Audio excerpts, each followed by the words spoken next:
आज हम पढ़ेंगे अनुवर्ती संख्या और पूर्ववर्ती संख्या। पहले हम बता रहे आपको अनुवर्ती संख्या। अनुवर्ती मीन्स होता है आगे का। क्या बेटा? आगे का। किसी संख्या में एक जोड़ने पर जो संख्या प्राप्त होती है वह उस संख्या की अनुवर्ती संख्या कहलाती है।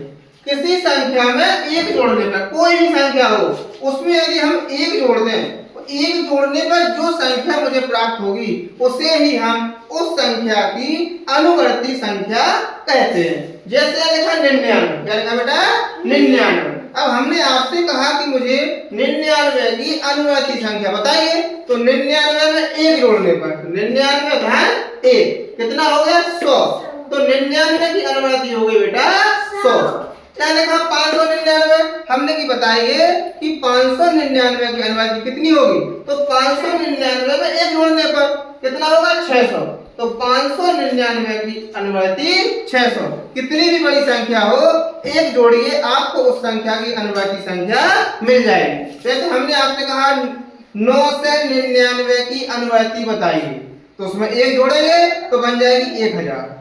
9 से 99 की अनुवर्ती संख्या होगी 1000। अब लिखा पूर्ववर्ती। पूर्ववर्ती संख्या भी होता पहले की, जस्ट पहले की संख्या। किसी संख्या में से एक घटाने पर जो संख्या प्राप्त होती है वह संख्या उस संख्या की पूर्ववर्ती संख्या कहलाती है।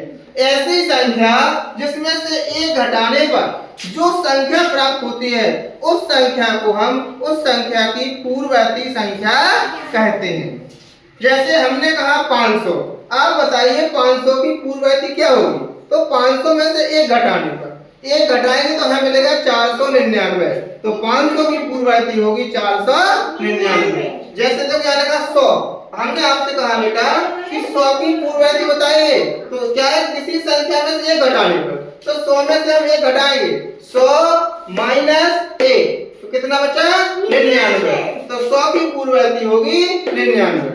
हमने कहा बेटा 600 की पूर्ववर्ती बताइए, तो 600 माइनस 1, 600 में से 1 माइनस किया तो संख्या बनी 599। तो 600 की पूर्ववर्ती संख्या होगी 599। यदि आपसे कोई भी किसी भी संख्या की पूर्ववर्ती पूछे तो उसमें से क्या करना है?